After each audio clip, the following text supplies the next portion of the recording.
What we're about to tell you is accurate. It's not a theory. It happened, and we can prove it. Other news organizations could prove it too. They've simply chosen not to.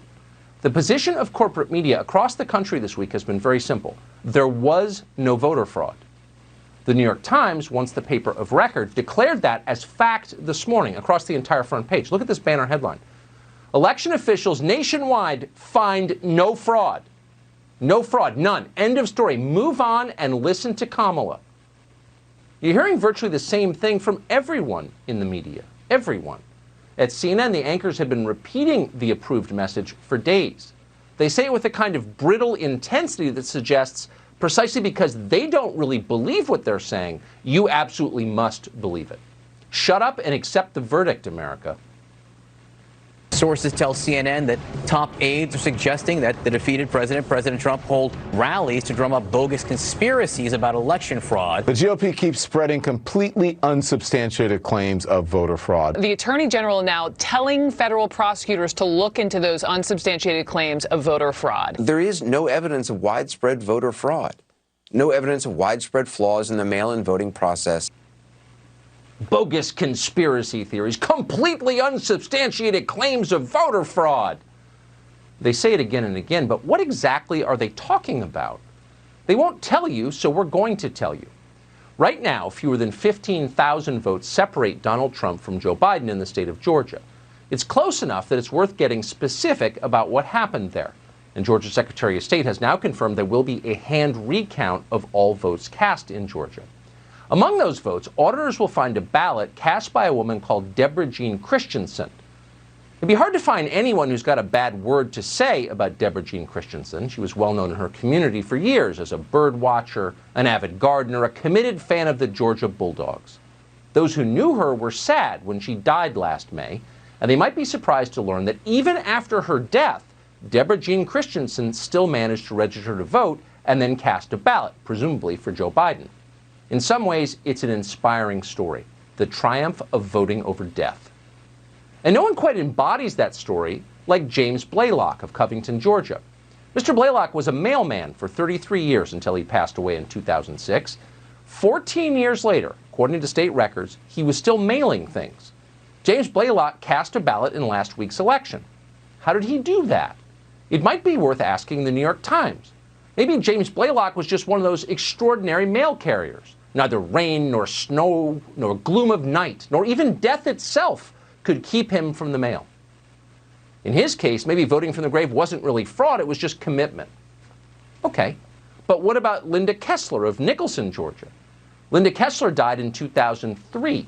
17 years later, she was still voting in presidential elections. Edward Swinott of Trenton, Georgia, spent his life working construction and teaching school. In his spare time, he loved bluegrass music.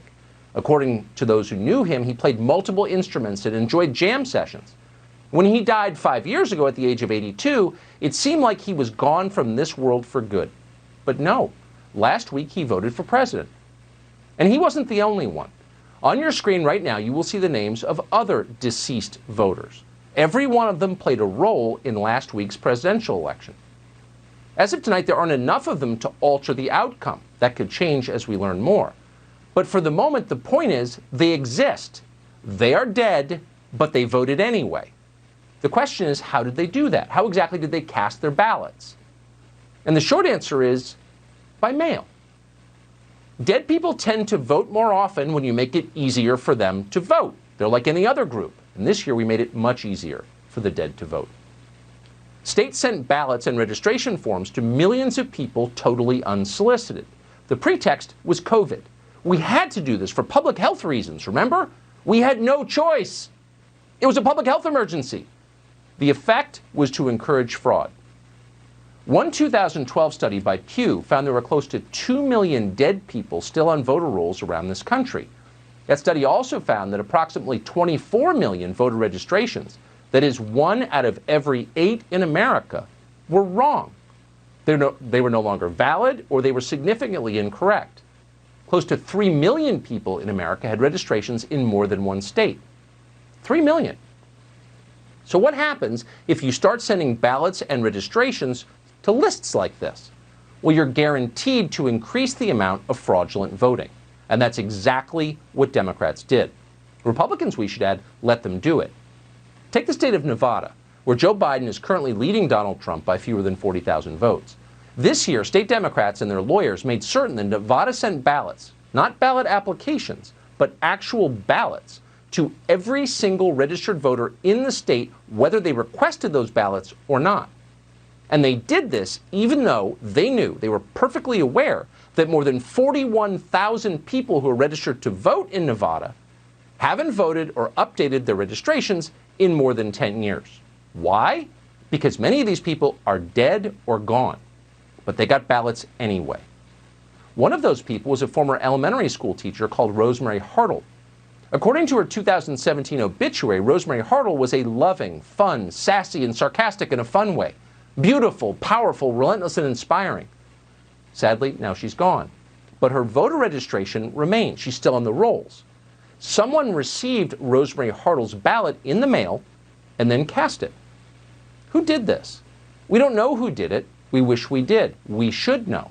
It's fraud. It's a threat to our system, and it's being hidden by a news media totally vested in a Joe Biden presidency. Again, we have a right to know, we have an obligation to know much more about this. But thanks to the media blackout, it is left to independent conservative sites, places like the Federalist, to report what the rest should be reporting but are not. Thanks to the Federalist, we know that on October 9th, for example, a man called Fred Stokes Jr. received an unsolicited ballot in Clark County, Nevada. That's where Las Vegas is. 3 weeks later, the county received his ballot back by mail. Voting records indicate that ballot was, quote, completed. Fred Stokes voted for president. But Fred Stokes had been dead for 3 years. He died in June of 2017 at the age of 92. How'd that happen? We don't know. No one's reporting on it. In Pennsylvania, the state that made Joe Biden the president-elect, there are likely quite a few dead voters. How do we know that? Because the state told us. According to a report from last December, less than a year ago, from the state's Department of Auditor General, nearly 3,000 potentially deceased voters remained on the voter rolls in Pennsylvania. The Trump campaign says it has found evidence that some of them voted this year. For example, on October 24th, Allegheny County officials mailed a ballot to one Denise Odnick. She died 2 days before. Yet somehow records show that county officials received that ballot back, completed, voted for president, on November 2nd. Again, we're showing you more names on the screen just like Denise Odnick's. We can confirm that they all voted in the election last week, and all of them were dead when they did so. None of this is conjecture. It's not one of those bogus conspiracy theories that CNN worries about. It is entirely real. Why did it happen? How can we prevent it from happening again? Those are the questions. The first is very simple to answer. Democrats did it. They understand that when you send mail-in ballots to an entire unverified voter roll, you can't really know who's voting. But just to make certain that fraud remained likely, Democrats filed lawsuits in Nevada to eliminate signature verification. Think about that. In 2019, well before the coronavirus panic, Ron Wyden, is a Democratic senator from Oregon, sponsored the Vote by Mail Act. The Vote by Mail Act demands that every state in the union mails ballots to their entire unverified voter list. Whether you ask for it or not, whether you're alive or not, you get a ballot. There's no other way to interpret this. Democrats are abetting fraud. This summer, Democrats in the House of Representatives passed something called the HEROES Act.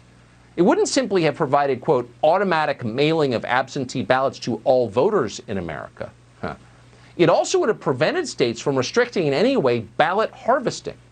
That means that anyone could collect and return bundles of ballots from dead or living voters to polling stations, and there would be no oversight of this at all.